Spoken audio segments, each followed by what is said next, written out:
Chapter 16. A Very Dirty Bird. Up he went, very quickly at first, then more slowly, then in a little while even more slowly than that, and finally, after many minutes of climbing up the endless staircase, one weary foot was barely able to follow the other. Milo suddenly realised that with all his effort he was no closer to the top than when he began, and not a great deal further from the bottom. But he struggled on for a little longer, until at last, completely exhausted, he collapsed onto one of the steps. "I should have known it," he mumbled, resting his tired legs and filling his lungs with air. "This is just like the line that goes on forever, and I'll never get there." "You wouldn't like it much anyway," someone replied gently. "Infinity is a dreadfully poor place. They can never manage to make ends meet." Milo looked up with his head still resting heavily in his hand. He was becoming quite accustomed to being addressed at the oddest times, in the oddest places, by the oddest people. And this time he was not at all disappointed. Standing next to him on the step was exactly one half of a small child, who had been divided neatly from top to bottom. "Pardon me for staring," said Milo, after he had been staring for some time, "but I've never seen half a child before." "It's .58 to be precise," replied the child from the left side of his mouth, which happened to be the only side of his mouth. "I beg your pardon," said Milo. "It's about .58, he repeated. "It's a little bit more than a half." "Have you always been like that?" asked Milo impatiently, for he felt that was a needlessly fine distinction. "My goodness, no," the child assured him. "A few years ago I was just .42, and believe me, that was terribly inconvenient." "What's the rest of your family like?" said Milo, this time a bit more sympathetically. "Oh, we're just the average family," he said thoughtfully. "Mother, father, and 2.58 children. And as I explained, I'm the .58. It must be rather odd being only part of a person," Milo remarked. "Not at all," said the child. "Every average family has 2.58 children, so I always have someone to play with. Besides, each family also has an average of 1.3 automobiles, and since I'm the only one who can drive 3/10 of a car, I can have the sole use of it." "But averages aren't real," objected Milo. "They're just imaginary." "That may be so," he agreed, "but they're also very useful at times. For instance, if you didn't have any money at all, but you happened to be with 4 other people who had £10 apiece, then you'd each have an average of £8. Isn't that right?" "I suppose so," said Milo weakly. "Well, think how much better off you'd be, just because of averages," he explained convincingly. "And think of the poor farmer when it doesn't rain all year. If there wasn't an average yearly rainfall of 37 inches in this part of the country, all his crops would wither and die." It all sounded terribly confusing to Milo, for he had always had trouble in school with this very subject. "There are still other advantages," continued the child. "For instance, if one rat were cornered by 9 cats, then on average each cat would be 10% rat, and the rat would be 90% cat. If you happen to be a rat, you can see how much nicer it would make things." "But this can never be," said Milo, jumping to his feet. "Don't be too sure," said the child patiently, "for one of the nicest things about mathematics or anything else you might care to learn is that many of the things which can never be often are. You see," he went on, "it's very much like you're trying to reach infinity. You know that it's there, but you just don't know where. But just because you can never reach it doesn't mean that it's not worth looking for." "I hadn't thought of it that way," said Milo, starting down the stairs. "I think I'll go back now." "A wise decision," the child agreed, But try again some day.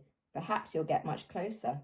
And as Milo waved goodbye, he smiled warmly, which he usually did on an average of 47 times a day. "Everyone here knows so much more than I do," thought Milo, as he leaped from step to step. "I'll have to do a lot better if I'm going to rescue the princesses." In a few moments he'd reached the bottom again and burst into the workshop where Tock and the humbug were eagerly watching the mathematician perform. "Ah, back already," he cried, greeting him with a friendly wave. "I hope you found what you were looking for." "I'm afraid not," admitted Milo. And then he added in a very discouraged tone, "Everything in Digitopolis is much too difficult for me." The mathematician nodded knowingly and stroked his chin several times. "You'll find," he remarked gently, "that the only thing you can do easily is be wrong, and that's hardly worth the effort." Milo tried very hard to understand all the things he'd been told and all the things he'd seen, and as he spoke, one curious thing still bothered him. "Why is it," he said quietly, "that quite often even the things which are correct just don't seem to be right?" A look of deep melancholy crossed the mathematician's face, and his eyes grew moist with sadness. Everything was silent, and it was several minutes before he was able to reply at all. "How very true," he sobbed, supporting himself on the staff. "It has been like that since rhyme and reason were banished." "Quite so," began the humbug. "I personally feel that—" "And all because of that stubborn wretch Azaz," roared the mathematician, completely overwhelming the bug, for now his sadness had changed to fury, and he stalked about the room, adding up anger and multiplying wrath. "It's all his fault." "Perhaps if you discussed it with him," Milo started to say, but never had time to finish. "He's much too unreasonable," interrupted the mathematician again. Why, just last month I sent him a very friendly letter, which he never had the courtesy to answer. See for yourself." He handed Milo a copy of the letter, which read, 4738 1919 667 394017 5841 62589 85371 14 39588 719 0434 203 27689 57131 481206 full stop 5864 98053, 621 7987 5073. "But maybe he doesn't understand numbers," said Milo, who found it a little difficult to read himself. "Nonsense," he bellowed. "Everyone understands numbers, no matter what language you speak. They always mean the same thing. A 7 is a 7 anywhere in the world." "My goodness," thought Milo. "Everybody is so terribly sensitive about the things they know best." "With your permission," said Tock, changing the subject, "we'd like to rescue Rhyme and Reason." "Has Azaz agreed to it?" the mathematician inquired. "Yes, sir," the dog assured him. "Then I don't," he thundered again. "For since they've been banished, we've never agreed on anything, and we never will." He emphasised his last remark with a dark and ominous look. "Never?" asked Milo, with the slightest touch of disbelief in his voice. "Never," he repeated, "and if you can prove otherwise, you have my permission to go." "Well," said Milo, who had thought about this problem very carefully ever since leaving Dictionopolis, "then with whatever Azaz agrees, you disagree." "Correct," said the mathematician with a tolerant smile. "And with whatever Azaz disagrees, you agree." "Also correct," yawned the mathematician, nonchalantly cleaning his fingernails with the point of his staff. "Then each of you agrees that he will disagree with whatever each of you agrees with," said Milo triumphantly. "And if you both disagree with the same thing, then aren't you really in agreement?" "I've been tricked," cried the mathematician helplessly, for no matter how he worked it out, it still came out just like that. "Splendid effort," commented the humbug jovially. "Exactly the way I would have done it myself." "And now May we go? Added Tock. The mathematician accepted his defeat with grace, nodded weakly, and then drew the three travellers to his side. It's a long and dangerous journey, he began softly, and a furrow of concern creased his forehead. Long before you find them, the demons will know you're there. Watch for them well, he emphasized, for when they appear, it might be too late. The humbug shuddered down to his shoes, and Milo felt the tips of his fingers suddenly grow cold. But there is one problem even more serious than that, he whispered ominously. What is it? Gasped Milo, who was not sure he really wanted to know. I'm afraid I can tell you only when you return. Come along, said the mathematician, and I'll show you the way.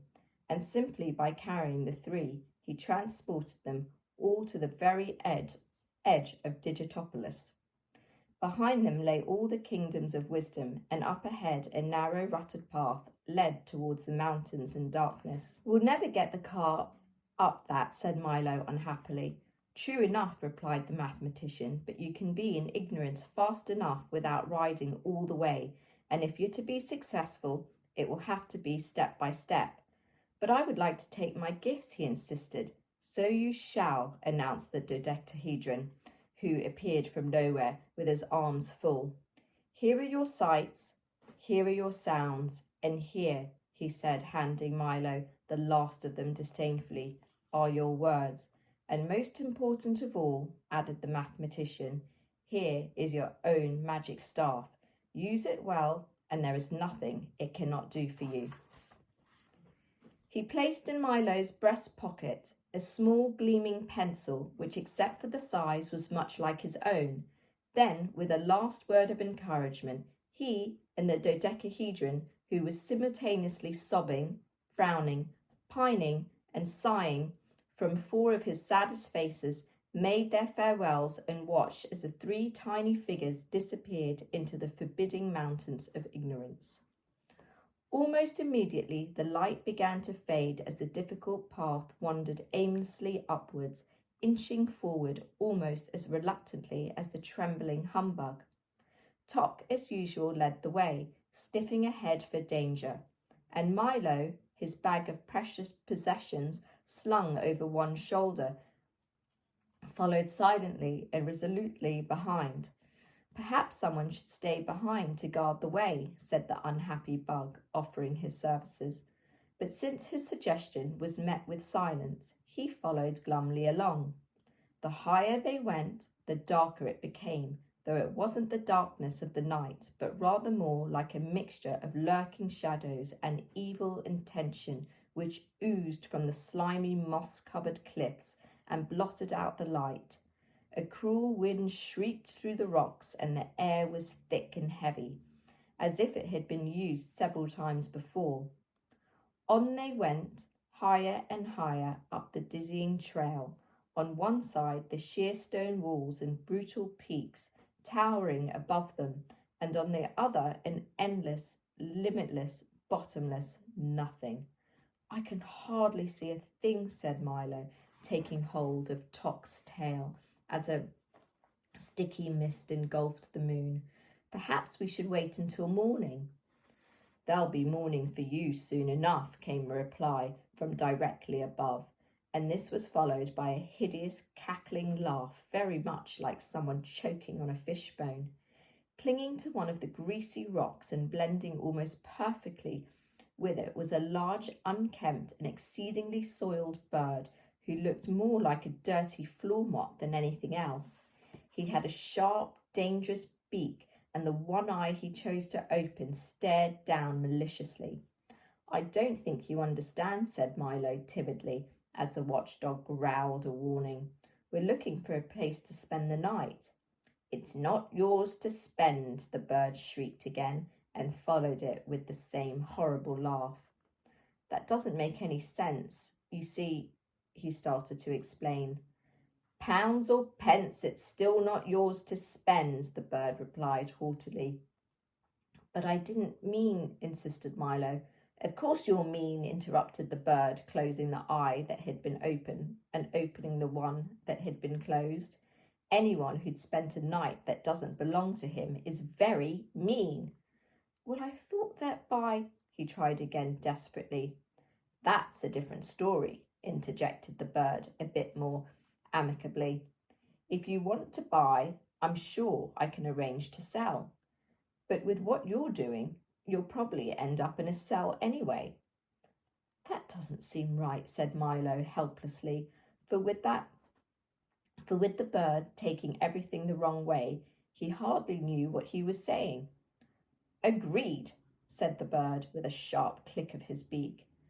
But neither is it left, although if I were you, I would have left long time ago. Let me try once more, he said in an effort to explain. In other words, you mean you have other words? Cried the bird happily. Well, by all means use them. You're certainly not doing very well with the ones you have now. Must you always interrupt like that? Said Tock irritably, for even he was becoming impatient. Naturally, he cackled. It's my job. I take the words right out of your mouth. Haven't we met before? I'm the ever-present word snatcher, and I'm sure I know your friend, the bug. And then he leaned all the way forward and gave a terrible knowing smile. The humbug, who was too big to hide and too frightened to move, denied everything. Is everyone who lives in ignorance like you? Asked Milo. Much worse, he said longingly. But I don't live here. I'm from a place very far away called Context. Don't you think you should be getting back? Suggested the bug, holding one arm in front of him. What a horrible thought, the bird shuddered. It's such an unpleasant place that I spend almost all my time out of it.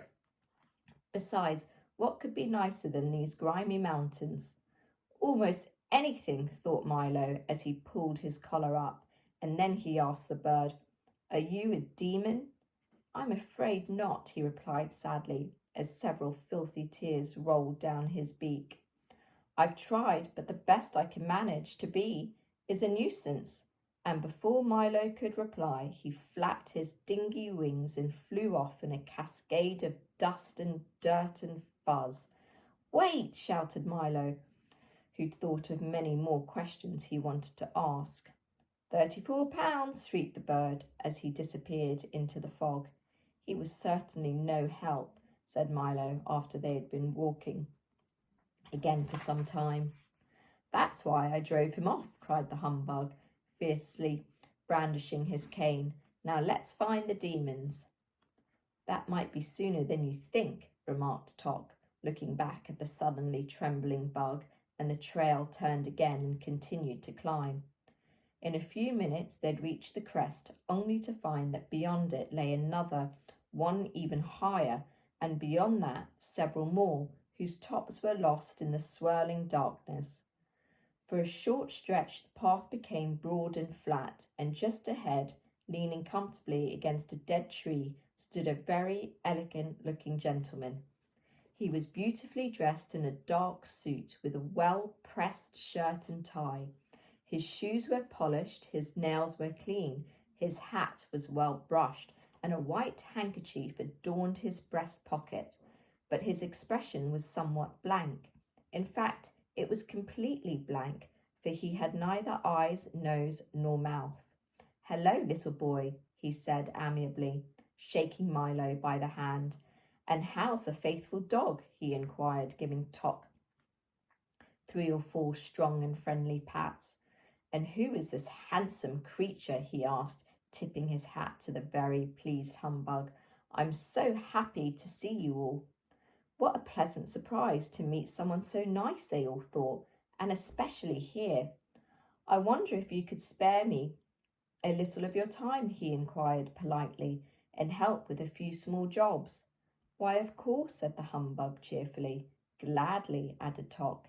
Yes, indeed, said Milo, who wondered for just a moment how it was possible for someone so agreeable to have a face with no features at all. Splendid, he said happily, for there are just 3 tasks